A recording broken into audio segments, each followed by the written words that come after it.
Friends, स्वागत है आपका मेरी वीडियो में। मैं गैर ग्रोवर। इस वीडियो में हम पढ़ेंगे पोटेंशियल एनर्जी के बारे में। काइनेटिक एनर्जी क्या थी? Energy possessed in the body due to virtue of its motion. ये हमने पढ़ लिया था काइनेटिक एनर्जी के बारे में।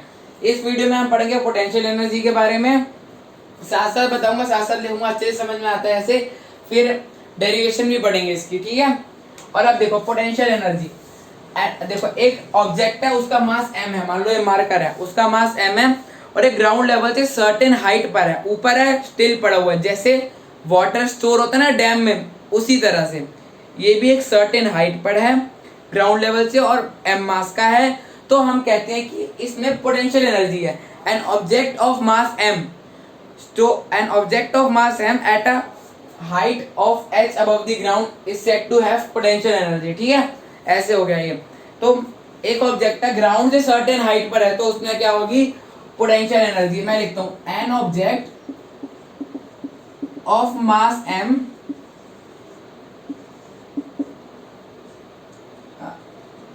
above the ground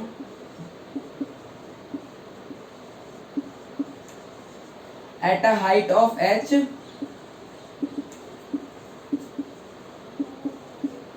is said to have potential energy. ठीक है, देखो ये आई होप आपको समझ में आ रही होगी। अभी और भी बता रहा हूं उसके बारे में। अभी देखो एक ऑब्जेक्ट है, उसका मास m है और h हाइट से है ग्राउंड से।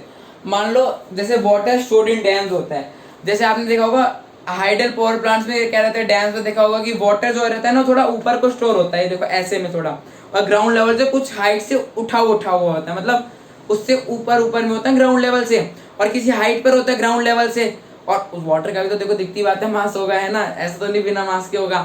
तो अब उसके पास जो मास रहेगा, अब क्या रहेगा, जो उसके पास तो मास तो रहेगा, देखो अब उसके पास पोटेंशियल एनर्जी होगी। ठीक है, उसके पास क्या रहेगी? पोटेंशियल एनर्जी रहेगी उस वाटर के पास। ठीक है, अब देखो अब जब हम वाटर को छोड़ते हैं जब, है ना, तो क्या रहता है कि उसकी जो पोटेंशियल एनर्जी है तो काइनेटिक एनर्जी में कन्वर्ट हो जाती है। कैसे पूछो? अब देखो हमने जब उसे छोड़ा ऊपर से नीचे, तो वो फ्लो करता हुआ जाएगा, मोशन के साथ जाएगा, किसी वेलोसिटी के साथ जाएगा। तो उसी समय में एनर्जी, पोटेंशियल एनर्जी माना कि मतलब नीचे आते आते सबसे नीचे जीरो हो जाएगी, काइनेटिक एनर्जी रहेगी। ये सब अभी जो मैं बोल रहा हूँ आपको पता चलेगा मैकेनिकल एनर्जी के law of conservation of mechanical energy में। अभी अगला वीडियो उसी पर है। तो देखो तो अब क्या होगा कि पोटेंशियल एनर्जी जो है वो वाटर की सारी कन्वर्ट हो जाएगी काइनेटिक एनर्जी में। ऊपर था, रेस्ट पे था, हाइट अबव द ग्राउंड पे था, तो पोटेंशियल एनर्जी है। ठीक है, एनर्जी स्टोर। देखो फॉर एग्जांपल मैं आपको पहले एग्जांपल देता हूँ, फिर लिखता हूँ कि मान लो ये एक रबड़ बैंड है। अब मैं ये जो एनर्जी बताई ये थी ग्रेविटेशनल पोटेंशियल एनर्जी। ठीक है, क्योंकि ग्रेविटेशनल पोटेंशियल एनर्जी थी। ठीक है, अब देखो ये इलास्टिक पोटेंशियल एनर्जी, इलास्टिसिटी से और ग्रेविटी से रिलेट कर रहा था ना वो, तो इससे ले ये इलास्टिसिटी से कैसे है। देखो ये रबड़ बैंड है, ठीक है, आपको दिख रहा होगा, देखो है ना, ये रबड़ बैंड है। ये देखो अब ये ऐसे इसको मैंने खींचा, इसके अंदर ओहो ये रबड़ बैंड है, ठीक है, इसको मैंने खींचा। अब मैंने क्या किया, इसके अंदर मैंने एनर्जी स्टोर कर ली है। ठीक है, एनर्जी थी, एनर्जी सॉरी ये ऐसे था ये।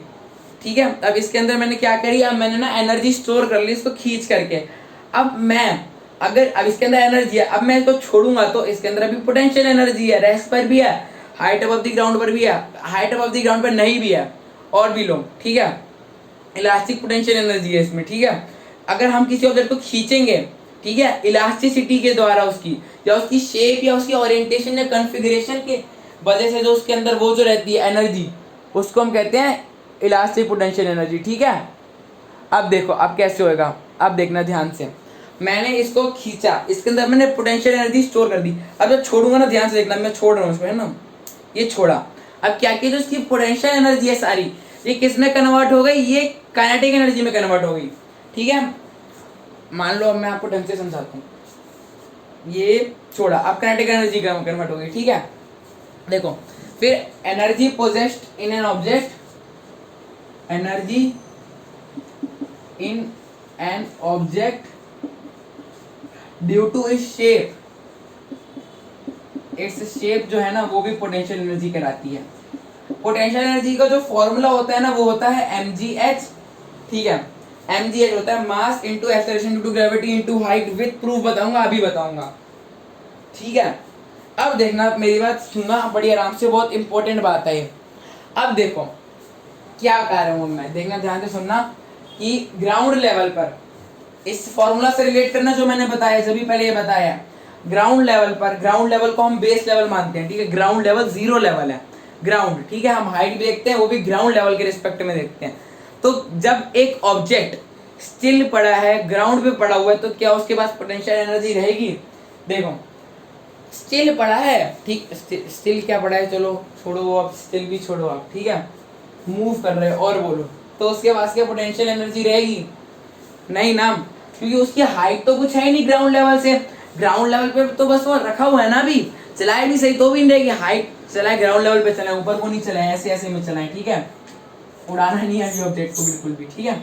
अब देखना कैसे रहेगा, ग्राउंड लेवल पे पड़ा है तो उसकी कुछ हाइट तो हुई नहीं ग्राउंड लेवल से, तो हम कहते हैं कि पोटेंशियल एनर्जी उस केस में रहती है जीरो। तो एट द ग्राउंड लेवल, ये क्वेश्चन आ सकता है पेपर में, ठीक है, at the ground level potential energy is zero. और हाईएस्ट पॉइंट में आप मुझे ये बताना, at the highest point kinetic energy zero होगी या नहीं होगी।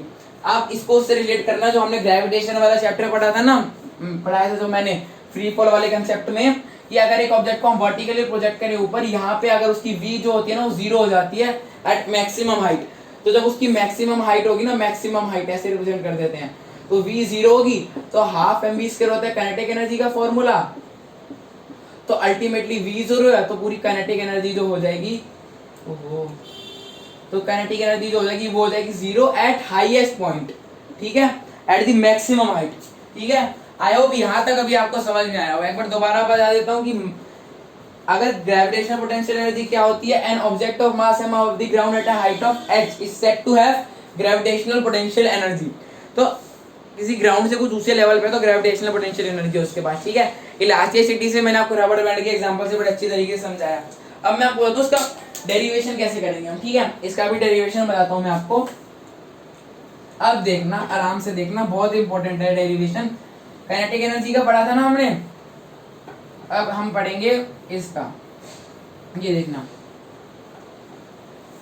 ये इसका फॉर्मूला क्या रहता है, m इंटू जी इंटू एच। इंपॉर्टेंट है फॉर्मूला, न्यूमेरिकल न्यूमेरिकल सब है इस पे और अच्छे खासे हैं। मैंने आपको पोटेंशियल एनर्जी और मोमेंटम का जैसे बताया था ना रिलेशन, इसमें वैसे कोई भी नहीं है ना। तो ये देखो, अब ये एक ऑब्जेक्ट है a है, इसका मास है m है, ये है, इसको मैं यहाँ से ऊपर ले गया, इसी ऑब्जेक्ट a को, उसका मास अभी भी m है, ठीक है जी हाँ बिल्कुल। अब देखना मैं इसका फॉर्मूला कैसे डिराइव करूंगा, थोड़ा बड़ी फिगर बना दो, छोटी छोटी लग रही है थोड़ी, है ना, बीच में बनाता हूँ एकदम बड़ी बड़ी। ये देखना, ये ऐसे है, एक ऑब्जेक्ट है a, m मास का ऑब्जेक्ट है, इसको मैं यहाँ तक ले गया, इसी ऑब्जेक्ट को, a ऑब्जेक्ट को, m मास के ऑब्जेक्ट को। अब मैं इसका फॉर्मूला डिराइव करूंगा, देखना कैसे।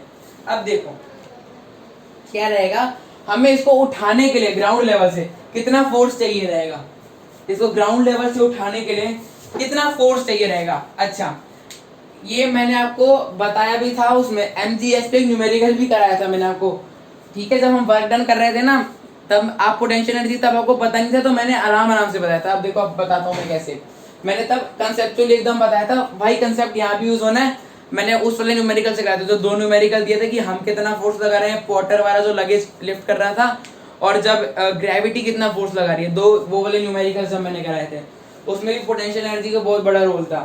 अब इसमें भी होगा, ये ग्राउंड पे कितना फोर्स लगा रहा है, ये ग्राउंड लेवल है मान लो, ठीक है, लंबा बन गया ग्राउंड, ये ग्राउंड लेवल है मान लिया, ये इतना पार्ट जो है ये हमारा है ग्राउंड लेवल। ये ग्राउंड पे कितना फोर्स लगा रहा है, mass into acceleration due to gravity m into g, ठीक है, m a मत लिख देना गलती से भी, एक्सीलरेशन तो है नहीं इसमें, एक्सीलरेशन ड्यू टू ग्रेविटी है, मतलब इसमें कोई एक्सीलरेशन नहीं है, इसको ग्रेविटी किसी एक्सीलरेशन से है ना। तो ये कितना फोर्स लगाएगा, mg, m a नहीं mg, acceleration due to gravity लग रही है, सिंपल एक्सीलरेशन नहीं लग रही, धक्का वक्का देंगे तो एक्सीलरेशन आएगी, ठीक है, चेंज इन वेलोसिटी जब आएगा उसमें तो, ठीक है। अब देखो, अगर मान लो धक्का दीजिए तो ए होगी यहाँ पे। अब ये कितना mg फोर्स लगा रहा है, हमें इसको ऊपर उठाने के लिए कितना फोर्स लगाना पड़ेगा, ये मैंने आपको उन दो जो न्यूमेरिकल की बात की मैंने अभी, उसमें भी बताया था मैंने आपको, है ना।